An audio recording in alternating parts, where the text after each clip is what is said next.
पंतप्रधान नरेंद्र मोदींनी 2 दिवसापूर्वी तमाम भारतीयांना एक आव्हान केलं.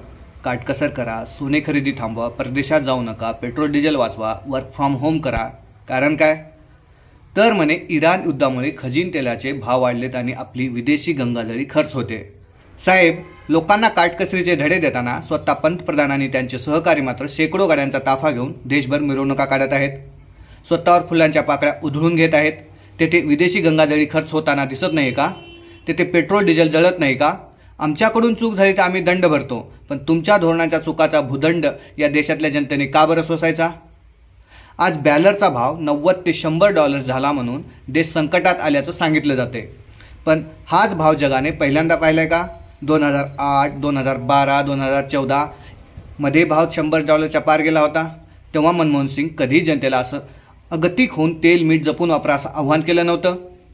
खरं कारण इराण युद्ध नाही, तर गेल्या 10 वर्षात तुम्ही या देशाच्या अर्थव्यवस्थेचं जे काही कंबरडं मोडून ठेवलंय ते लपवण्यासाठी हा सगळा काटकसरीचा बनाव रचला जातोय.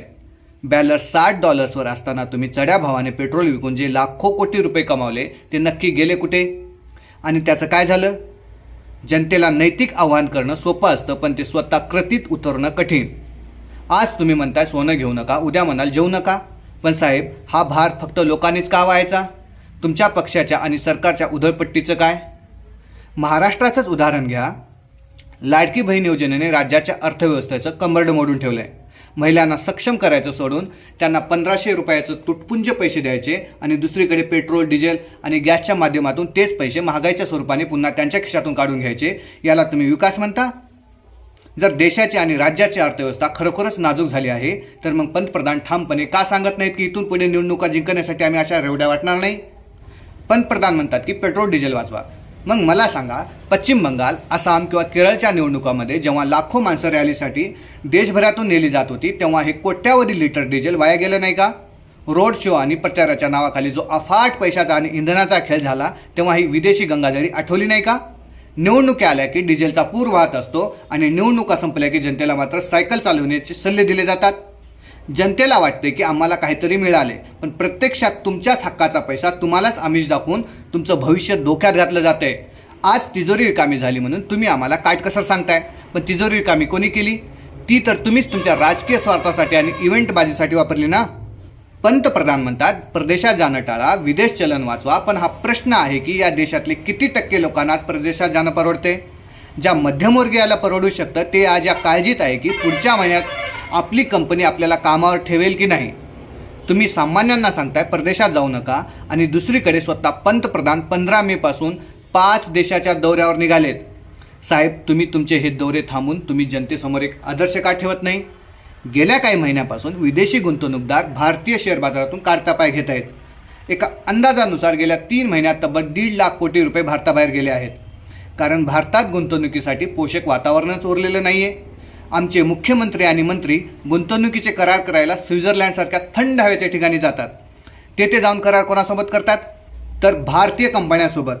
मग भारतीय कंपन्यांशी करार करण्यासाठी स्वित्झर्लंडला जाण्याची काय गरज? विद्यार्थी शिक्षणासाठी परदेशात जातात, कारण गेल्या 10 ते 12 वर्षात आपण भारतातील उच्च शिक्षणात कोणतीही मूलभूत गुंतवणूक केलेली नाही. तरुण पिढीला भारतात राहावंसं वाटावं असं वातावरण आपण निर्माण करू शकलो नाही. सरकारचं सगळं लक्ष फक्त शिक्षणावर हिंदी कशी लादता येईल यातच लागलेलं आहे. जेव्हा तुम्ही संशोधनावर खर्च करण्याऐवजी भाषेच्या राजकारणात गुंतता, तेव्हा देशातील बुद्धी परदेशात जाणारच. गुंतवणुकीचे फक्त करार होतात, पण प्रत्यक्षात कारखाने किती आले, रोजगार किती मिळाला याचं उत्तर कोणाकडेच नाही. तुम्ही म्हणताय विदेशी गंगाजळी वाचवा, पण तुमच्या चुकीच्या धोरणामुळे जी गंगाजळी बाहेर चालली आहे ती रोखण्यासाठी तुमच्याकडे काय प्लॅन आहे? केवळ लोकांना विमान प्रवास टाळा म्हणणं ही तुमच्या आर्थिक अपयशाची कबुली आहे का? जेव्हा देश संकटात असतो तेव्हा नेत्याने जनतेला साथ घालणं यात काहीच गैर नाही. लाल बहादूर शास्त्रींनी पाकिस्तान युद्धाच्या वेळी असंच आव्हान केलं होतं, एक वेळ जेवण सोडा. पण साहेब, शास्त्रीजींनी ते आव्हान करण्यापूर्वी स्वतःच्या घरात ते कृतीत उतरलं होतं. आजच्या आपल्या पंतप्रधानाकडे ती नैतिक ताकद आहे का? स्वतः शेकडो गाड्यांच्या ताफ्यात फिरायचं आणि लोकांना मात्र पेट्रोल वाचवा सांगायचं, याला नेतृत्व म्हणत नाहीत. याला केवळ जबाबदारीतून पळ काढणे म्हणतात. पंतप्रधान म्हणतात की अर्थव्यवस्था सदृढ आहे. मग मला सांगा, गेल्या 10 वर्षात रुपयाचं एवढं ऐतिहासिक अवमूल्यन का झालं? इराण इस्रायल युद्धावर खापर फोडणं सोपं आहे, पण रुपया कमजोर होण्यामागचं खरं कारण सांगण्याची हिंमत सरकार दाखवेल का? तुमच्याच 10 वर्षाच्या कार्यकाळात रिझर्व्ह बँकेच्या 3 गव्हर्नरनी राजीनामे दिले. ते का दिले? कारण या सरकारने RBIची स्वायत्तता धोक्यात आणली आणि तज्ज्ञांचा सल्ला घेण्याऐवजी केवळ स्वतःचीच मन की बात लादण्याचा प्रयत्न केला. डॉक्टर मनमोहन सिंग हे स्वतः रिझर्व्ह बँकेचे गव्हर्नर होते, विद्वान अर्थतज्ज्ञ होते.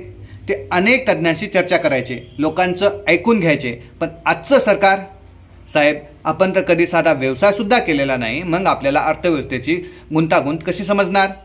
तुमची मन की बात ऐकून जनता थकली आहे. आता देशाला खऱ्याखुऱ्या अर्थतज्ज्ञांची मन की बात ऐकायची आहे. संसदेत विशेष अधिवेशन बोलवा आणि सांगा या देशाला की अर्थव्यवस्था आतून एवढी पोकळ का झाली आहे. नेहमीच लोकांनी भार सहन करायचा, लोकांनी सोनं घ्यायचं सोडायचं, लोकांनी प्रवास थांबवायचा, लोकांनी तेलमीठ कमी खायचं. मग सरकारने काय करायचं? सरकारने फक्त निवडणुका जिंकायच्या. हे नैतिक आव्हान आता बस झालं. जर तुम्हाला वाटतं की देश संकटात आहे, तर आधी तुमच्या पक्षाच्या तिजोरीतील आणि जाहिरातीवरचा पैसा देशासाठी काढा, मगच जनतेला उपदेश करा. आता नैतिक उपदेशाचे डोस आणि त्याचा भार सामान्य लोकांवर टाकणं बस झालं.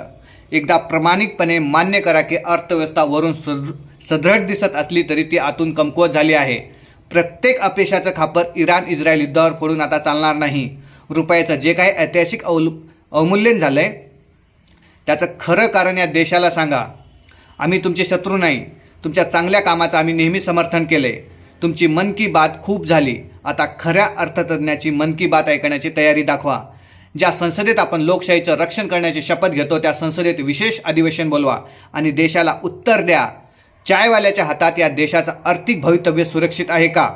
रुपया का घसरतोय आणि गुंतवणुकीचे करार फक्त कागदावरच का आहेत यावर चर्चा करा. शेवटी मला एवढंच सांगायचं, जर तुम्हाला वाटतं की जनतेने काटकसर करावी तर त्या काटकसरीची सुरुवात आधी तुमच्या पक्षापासून आणि तुमच्या इव्हेंट संस्कृतीपासून करा. स्वतःच्या दौऱ्यावर आणि जाहिरातीवर लगाम लावा. नेत्याने जेव्हा स्वतः कृती केली तेव्हाच या देशाने त्याला साथ दिली आहे.